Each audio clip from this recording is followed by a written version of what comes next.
Secretary of State Antony Blinken held a private meeting with Benjamin Netanyahu today. The prime minister is reportedly not optimistic about a deal. Julie Stahl has a story from Jerusalem. Secretary of State Antony Blinken is back in the Middle East for the 9th time since the start of the war in Gaza, as ceasefire talks with Hamas seem to be faltering. This is a decisive moment, probably the best, maybe the last opportunity to get the hostages home, to get a ceasefire, and to put everyone on a better path to enduring peace and security. Blinken met with Israeli President Isaac Herzog, who pointed out Israel is fighting on multiple fronts, including terrorism, in the last 24 hours. A 38-year-old Israeli civilian security guard, a father of 3, was killed by a Palestinian he worked with in Judea and Samaria. And there was apparently another planned attack. Last night, we've witnessed a suspected major terror attack in Tel Aviv, which is under investigation, with a possible suicide bomber. And this morning, soldiers have been attacked in Ya'ara. Ya'ara is on the border with Lebanon by Hezbollah terrorists with drones. Hezbollah continues to launch near-daily aerial attacks on northern Israel, with some 55 rockets fired on Saturday alone.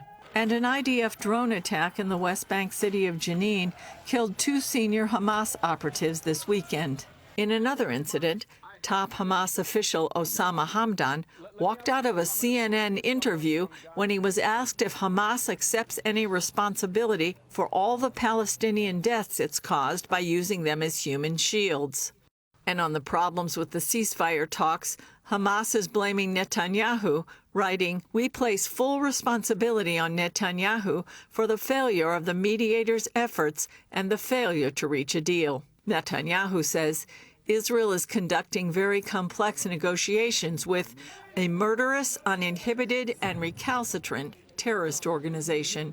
I would like to emphasize, up until now, Hamas has been completely obstinate. It did not even send a representative to the talks in Doha. Therefore, the pressure needs to be directed at Hamas and Sinwar, not the government of Israel. If the talks to end the Gaza war fail, it may mean Iran and its proxies would launch major attacks on Israel. The New York Times reporting the Iranian government delayed strikes on Israel to give time for the ceasefire talks to succeed. Israeli forces say they're ready for such attacks.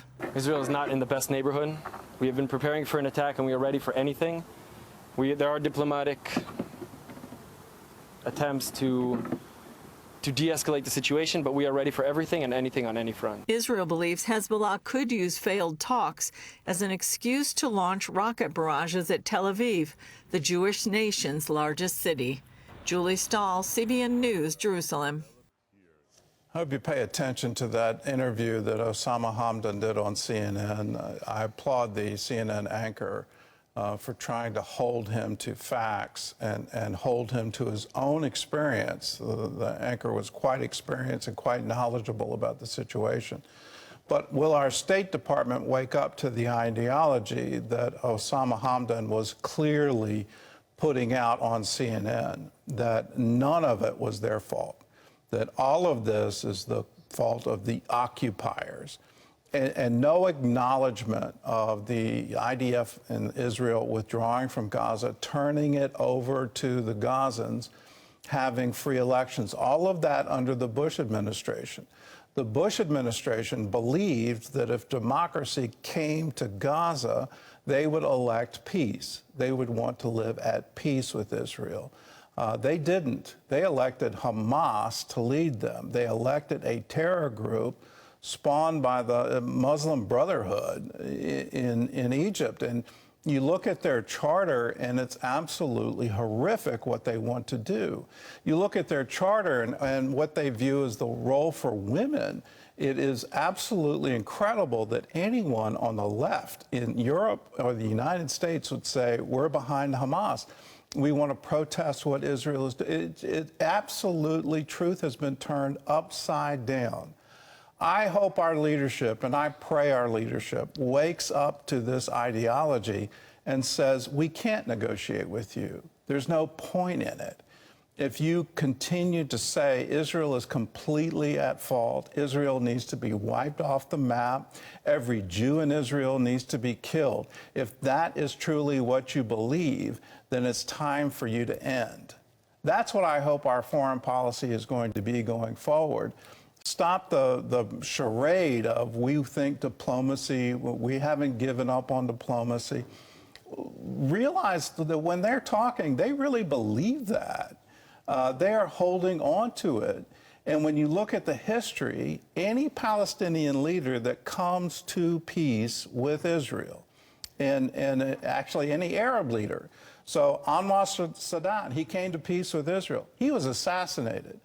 The king of Jordan, when he made peace with Israel in 1948, he was assassinated on the Temple Mount right in front of his own son. They do it publicly. They do it repeatedly. Let's recognize the ideology for what it is. Let's stand against it because we believe in democracy. We believe in freedom. We believe that Israel is the best source of freedom for the Middle East. It's not an apartheid state. Muslims get to sit in the Knesset. There are minority groups that are protected. You look at the Christian population in Israel, it's the only place in the Middle East where the Christian population is growing. That's a government we need to get behind and stand behind. So today, let's pray for Israel. Her need is dire, and she needs to know that she has friends in the world.